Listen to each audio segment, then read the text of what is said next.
안녕하십니까. 역세권 랜드의 조이기로입니다. 오늘은 그 부동산 개발 예정지와 그 확정지 그 땅에 대해서 이제 설명을 좀 해드리겠습니다. 왜 그러냐 하니까 얼마 전에 삼성전자에서 용인에 대규모로 반도체 클러스터 투자를 하겠다고 언론에 보도가 됐는데요. 이 대규모로 이렇게 개발을 할 때는 투자를 언제쯤 하는 게 좋겠는가, 또 이 개발을 언제 착공이 되겠는가, 이런 거를 한번 파악해 볼 필요가 있죠. 그래서 부동산 개발 예정지 땅과 확정지 땅, 그래서 삼성전자 용인의 세계 최대 시스템 반도체 클러스터를 300조를 말이 300조지 엄청난 돈인데, 이거를 세계에서 가장 큰 반도체 클러스터를 만들겠다고 하니까 제가 이제 개발에 대해서 여러분들한테 좀 소개를 해드리려고 합니다. 요거는 삼성전자가 역시 고덕, 평택에 고덕 지구에 또 세계에서 가장 큰 반도체 공장을 지은 거죠. 아주 지금은 정말 세계적인 그런 반도체 가장 큰 공장이 됐는데, 이거보다 이제 더 크게 만들겠다고 하니까요. 그럼 부동산 개발이라는 게 뭔가? 부동산 개발이라는 것을 네이버에 들어가서 찾아보면요, 땅 위에 토지에 건설 공사를 해서 그 위에 시설이나 건축물을 만들어서 공급하는 거다. 그냥 건물을 짓는 거죠. 잠실에 123층 이제 롯데타워가 올라갔고, 이런 산업단지가 들어가고, 또 그 관광단지, 또 재개발, 재건축, 이런 것들이 다 개발이죠. 근데 이런 것들이 그냥 말로 개발인데요, 사실 이 시간이 많이 걸리거든요. 그래서 과정을 보면은 개발이 이제 삼성전자가 용인에 개발하겠다고 이제 발표를 했지 않습니까? 이렇게 발표를 하면 바로 개발되는 게 아니죠. 여러 가지 환경 평가라든가 여러 가지 이제 디테일한 그런 계획을 짜야 되죠. 그래서 일단은 개발 계획을 발표하면 국가에서 하는 사업들은요, 그 지역을 투기가 일어나지 않도록 개발행위 허가 제한 지역으로 이제 지정을 하죠. 그래서 개발행위 허가 제한 지역으로 지정을, 요거 지정인데 여기 지역이 되어버렸네. 지정을 해서 일반인들이 모르는 사람들이 잘못 투자를 해가지고 또 손해를 보면 안 되니까, 그리고 또 이거는 국가적으로 크게 개발을 해야 될 사항이기 때문에 건축물을 짓는다든지 하면 안 되니까 미리 허가 제한 지역으로 지정을 하는 거죠. 한 3년 계획으로 이제 지정을 합니다. 왜 그러냐면 3년이면은 그동안에 이제 계획을 짤 수 있는 기간이죠. 또 주민들하고 협의도 해야 되고, 그래서 주민 공람도 해야 되고, 또 땅 지주들한테 또 통보도 해야 되고, 이런 여러 가지 이제 과정들이 있죠. 그렇게 해서 이제 개발이 어느 정도 확정이 되면 이제 지주들한테 보상을 해줘야 되죠. 땅 지주들한테. 근데 지주들한테 보상하는 것도 또 평가도 해야 되고, 또 협의도 해야 되고, 그 과정이 금방 이루어지는 게 아니죠.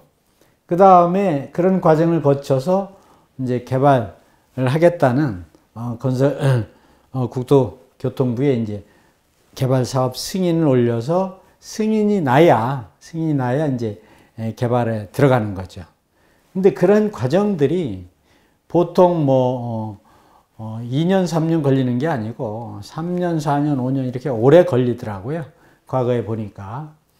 게다가 이제 또 착공을 하면은 금방 뭐가 지어지는 게 아니죠. 또 착공하고도 또 한 3년 걸리고, 또 준공하고도 또 한 3년 정도, 이렇게 보면은 이 전체적인 마스터 플랜 기간이 한 10년, 그러니까 10년 전후해서 아주 짧게 잡아도 10년 걸린다고 우리는 이렇게 보거든요.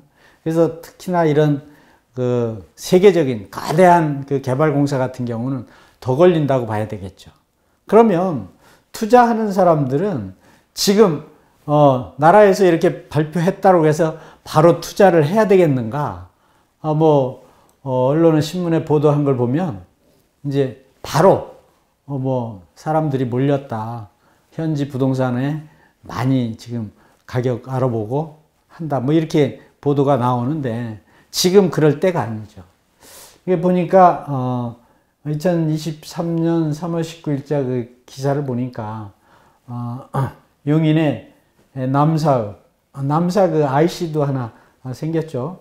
이동읍 요 두 군데에 이제 710만 평방미터, 약 215만 평, 215만 평, 어마어마한 면적이죠. 보통 신도시 보통 지을 때 보면은 100만 평이 넘으면은 신도시라고 그러는데 215만 평이면은 상상하기 어려울 정도로 큰 면적입니다. 여의도가 63빌딩에서부터 국회의사당까지요. 그게 89만 평이거든요. 그럼 그런 게 3배 정도, 3배 가까이 되는 면적이라고 하니까 그게 상상하기가 어렵죠. 어마어마한 규모입니다. 그래서 거기에다가 첨단 반도체 제조 공장 5개를 만들고 소부장, 뱀리스 기업 2042년까지 300조를 투자하겠다. 지금 23년 아닙니까? 예. 그러니까 이게 올해 계획도 이렇게 길게 잡았지만 오래 걸립니다. 개발은요.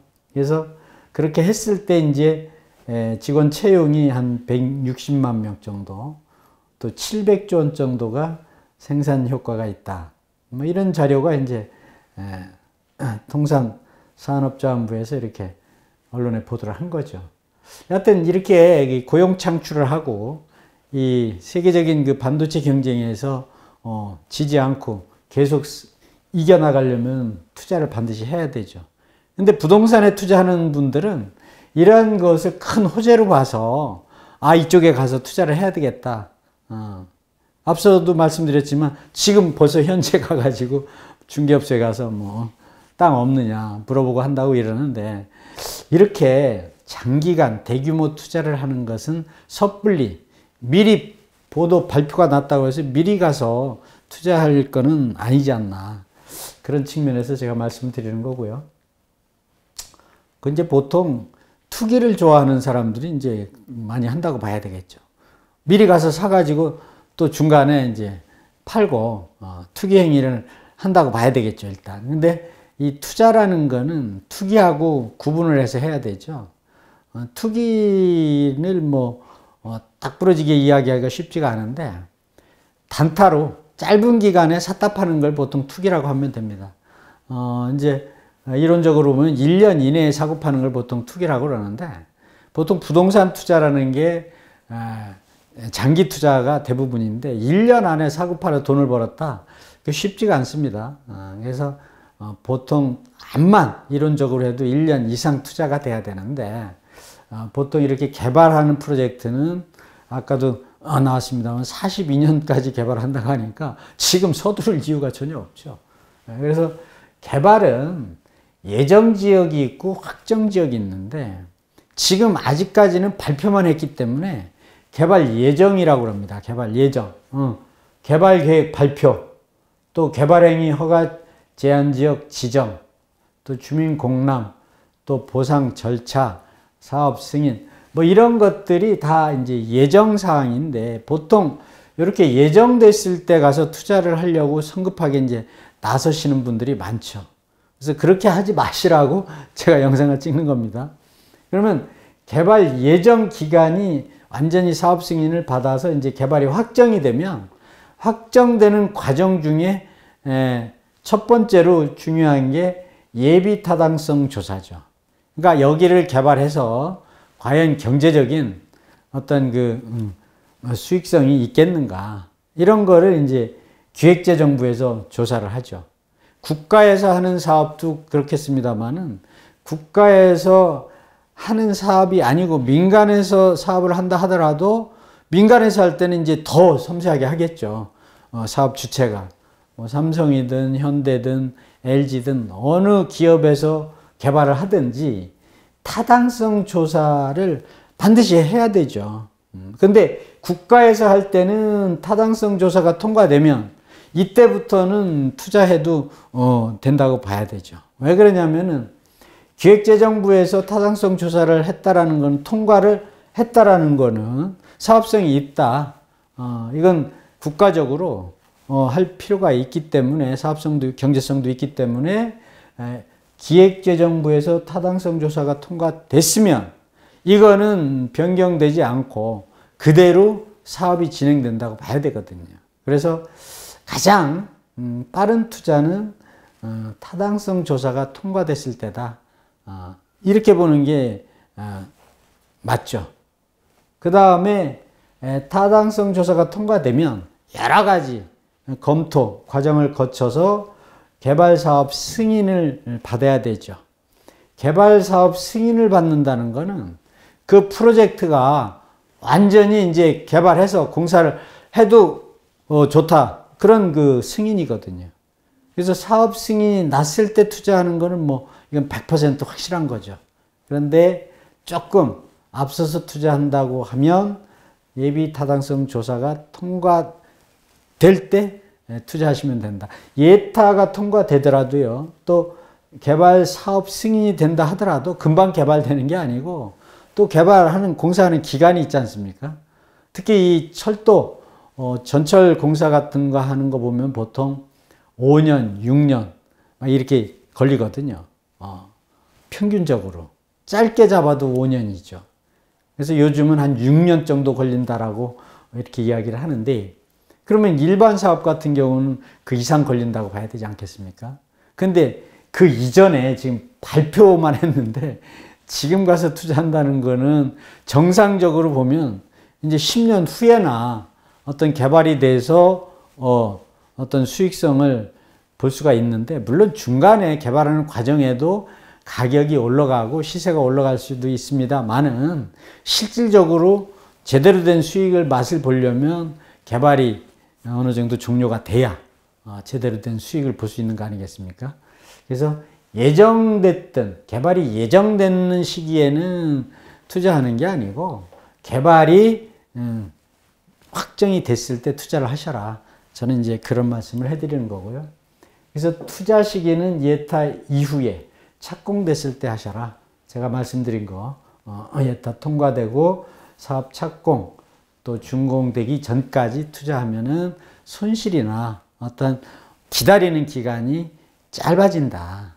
이런 말씀을 드리는 거고, 국책사업, 아까도 말씀드렸는데 국책사업은 사업 승인 후에 계획대로 이제 시행이 됩니다. 반드시. 왜냐하면 나라에서 국민들의 그 세금을 받아서 개발하고 사업을 하는데 국민들한테 다 약속을 해놓고 안 하면 안 되는 거죠.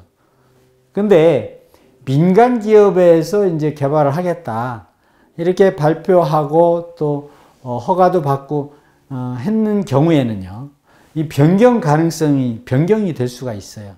민간이기 때문에 그때그때 그 경제 상황이라든가 기업의 상황에 따라서 바뀔 수가 있습니다. 이거는요.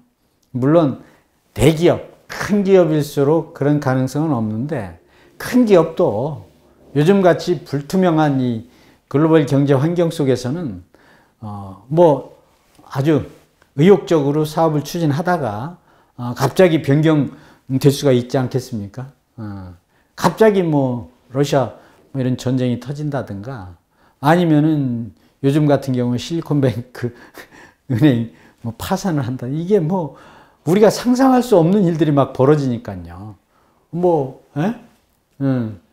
코로나 뭐 이런 뭐 막 정말 불투명한 상황이 많기 때문에 민간 사업, 민간 쪽에서 개발하는 것은 허가가 다 되고 했다 하더라도 끝날 때까지 끝나봐야 확실히 알 수 있는 거거든요. 그래서 국책사업 같은 경우는 사업 승인이 되면 변경이 되지 않는다. 그래서 가능하면 그런 쪽에서 하면 아주 확실한 거죠.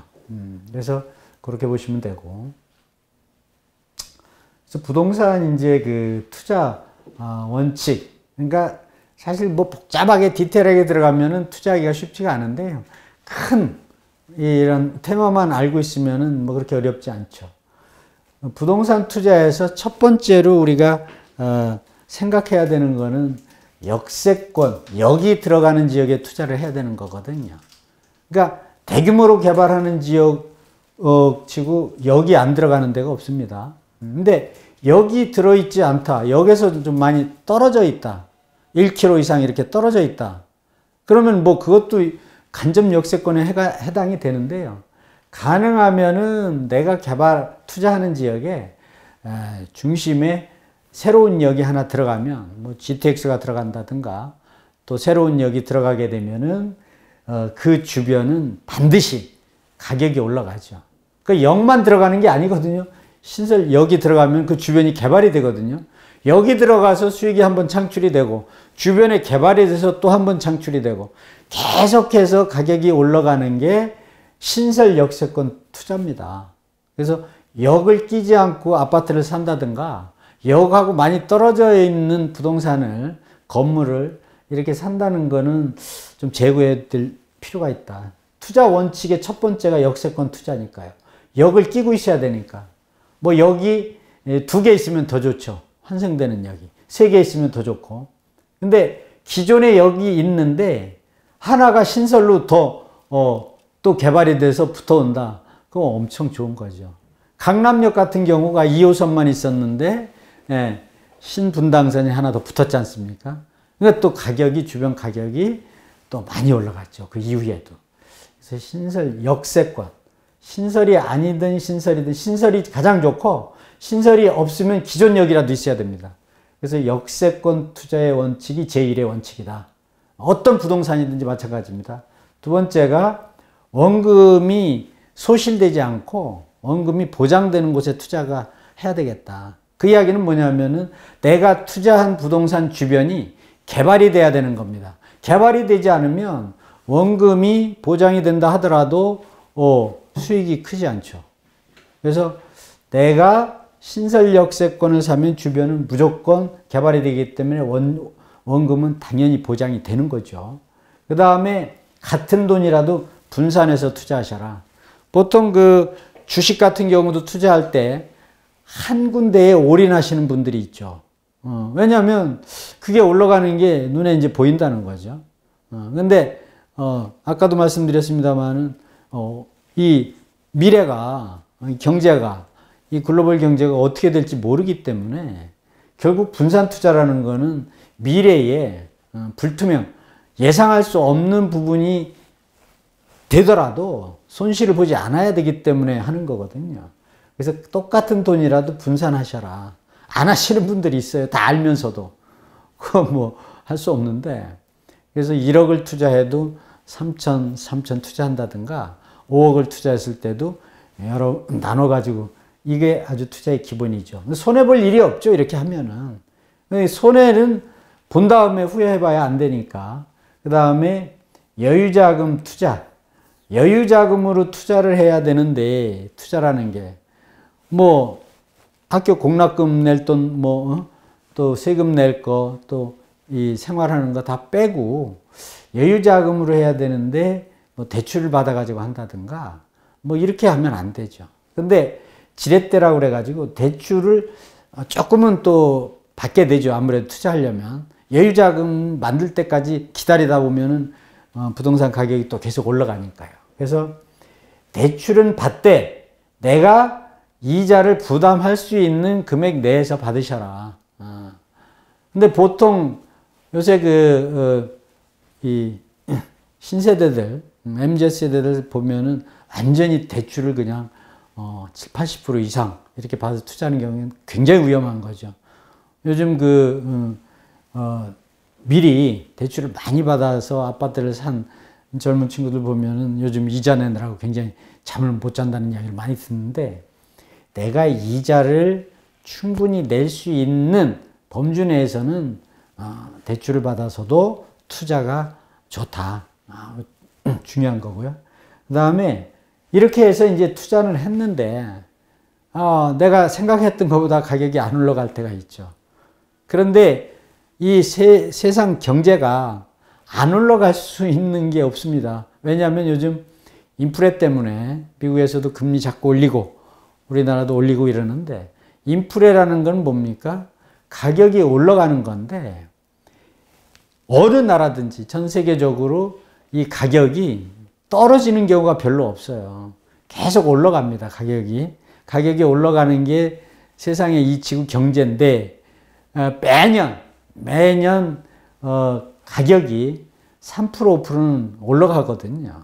그래서 이 부동산을 매입하는 것도 물가 상승률 이상 수익을 봐야 돈을 버는 거기 때문에, 그래서 부동산에 투자하는 거거든요. 그래서 기본적으로 계속 가격은 올라가는데 너무 많이 큰 욕심은 부리지 마시고, 어느 정도 물가 상승률 이상 올라갔으면은 내가 투자한 이 수익이 된 거 아니겠습니까? 근데 보통 나는 수익을 봐야 되겠다, 따블 봐야 되겠다, 뭐 이런 그 생각을 하다 보면 뭐 굉장히 잘못된 행동을 하는 경우가 많죠. 그래서 투자는 기다림의 미학이라고 해서 오랫동안 투자한 분들한테 수익이 더 많이 가게 돼 있죠. 그것이 아파트든 상가든 토지든 뭐 다 마찬가지. 왜냐하면은 모든 부동산은 밑바닥에 깔고 있는 게 땅이거든요. 땅값은 떨어지지 않습니다. 세상에 안 떨어지는 게 땅값하고 세금이거든요. 세금을 받던 거를 안 받고 더 감액하면 국가 운영이 어렵거든요. 그래서 큰 틀에서 보면은 땅값은 떨어지지 않는다. 그래서 기다리면 반드시 내가 투자했던 수익 이상을 볼 수 있기 때문에 좀 기다리시라. 또 팔고 나면 올라간 경우가 많이 있어요. 그래서 기다리다 보면 반드시 부동산은 수익을 보실 수가 있다 말씀드리고, 그러면 아파트와 땅을 지금 사도 되겠느냐? 그러니까 늘 이 상담하고 이 질문받고 하는 부분인데, 부동산 투자는 침체기에 투자하라, 제가 이렇게 말씀을 계속 드리고 있는데, 왜 그러냐면은 침체기는 굉장히 가격이 떨어진 상태를 말하거든요. 가격이 떨어지면 그 다음에 경기는 올라가는 거죠. 그래서 지금 같은 경우에 아파트, 우리나라 아파트 많이 떨어졌잖아요. 어저께도 그 부산에 연제구에 사시는 젊은 37살 되신 분이 오셨는데, 뭐냐면은 어머니가 전세를 살고 계신데 집을 하나 사드리고 싶다. 근데 시기적으로 지금 사도 되겠습니까? 판단이 잘 안 서는 거죠. 더 떨어지는 거 아닌가. 또 미국의 금리를 베이비 스텝이지만 또 조금 이거 어떻게 판단이 잘 안 서는 겁니다. 그래서 제가 답을 해드립니다. 지금 사주시라고. 지금 세를 살고 있는데 조금만 보태면은 결국은 어머님한테 집을 한 채 사드리게 되는 거거든요. 그러면 더 떨어질 수도 있다고 그랬습니다. 제가 더 떨어질 수도 있다. 그러면 맨 밑바닥까지 갈 때까지 기다렸다가 살 거냐. 지금 이미 25% 30% 내렸기 때문에, 떨어졌기 때문에 더 떨어지더라도 더 많이 떨어지지는 않는다. 근데 올라갈 수도 있다. 올라갈 수도 있다. 요즘 보도 보면은 서울도 일부 이제 매물도 회수되고 올라가는 곳이 있다. 뭐 이런 보도도 나오는데, 이제 부산도 제2의 도시인데 연제구 아주 좋은 지역 아닙니까? 그래서 완전히 밑바닥까지 기다리지 마시고, 그럴 의사가 있으면 지금 사주셔도 좋다. 제가 말씀을 해드렸죠. 그래서 지금보다 더 떨어질 때까지 기다렸다가 사면 조금 세이빙이 될 수도 있겠습니다만은, 사람 그 앞에 그 미래를 우리가 알 수 없기 때문에 무릎에 사서 어깨에 팔라는 이야기가 그래서 나온 거 아니겠습니까? 그래서 지금이 시기다, 좋은 시기다. 그래서 아파트는 많이 떨어진 지역에 급매를 사는 게 좋죠. 이제 지금 많이 떨어진 지역은 과거에 많이 올랐던 지역이거든요. 그러니까 많이 떨어졌다는 건 다른 지역이 25% 떨어졌을 때 30%, 40% 떨어진 거거든요. 그러면 뭐 굉장히 싸게 사는 거죠. 그래서 많이 떨어진 곳에 급매물을 사셔라. 땅은 아까도 말씀드렸습니다만 신설 역세권을 추천해 드립니다. 환승역이면 더 좋고 3개 역이면 더 좋고 4개 역이면 더 좋고요. 땅은. 그래서 땅은 반드시 신설 역세권 아니면은 사시지 마셔라. 그러니까 앞서 삼성전자 용인도 말씀드렸는데 거기도 여기 들어가야 됩니다. 여기 안 들어갈 수가 없어요. 지금 없어도 여기 들어갈 겁니다. 그렇게 거대한 프로젝트가 진행될 때는 연장선이라도 해서 또 신설로 해서 들어가게 되거든요. 근데 언제 들어가는 걸 아느냐? 여기 들어갈 예비타당성 검토가 끝났을 때 그때 투자하셔라. 그 개발지는 사업 승인이 난 확정된 땅에 투자해라. 그러니까 부동산 투자는 무릎에 서서 어깨에 팔아야 된다. 이런 것들이 늘 제가 말씀드리는 내용인데요. 굉장히 중요하고 이런 것만 지키면은 부동산으로 돈 벌죠. 많이 벌을 수 있습니다. 장담합니다. 그래서 부동산 상담 요즘 계속 연락이 많이들 오세요. 지금 막 꿈틀꿈틀 한다는 보도도 나오고 하니까 사야 됩니까? 팔아야 됩니까? 오늘 또 제가 영상 찍기 전에 송파에 사시는 어머님한테 연락을 받았는데 지금 송파의 아파트에 전세를 살고 계신데 이쪽에 그 길동에 자이 아파트 새로 지은 게 있는데 그걸 좀 사는 게 어떻겠습니까? 한 가을 정도에 사고 싶은데 어떻게 하는 게 좋겠습니까? 굉장히 그 상담들을 많이 하시는데 사실 이런 상담들이요.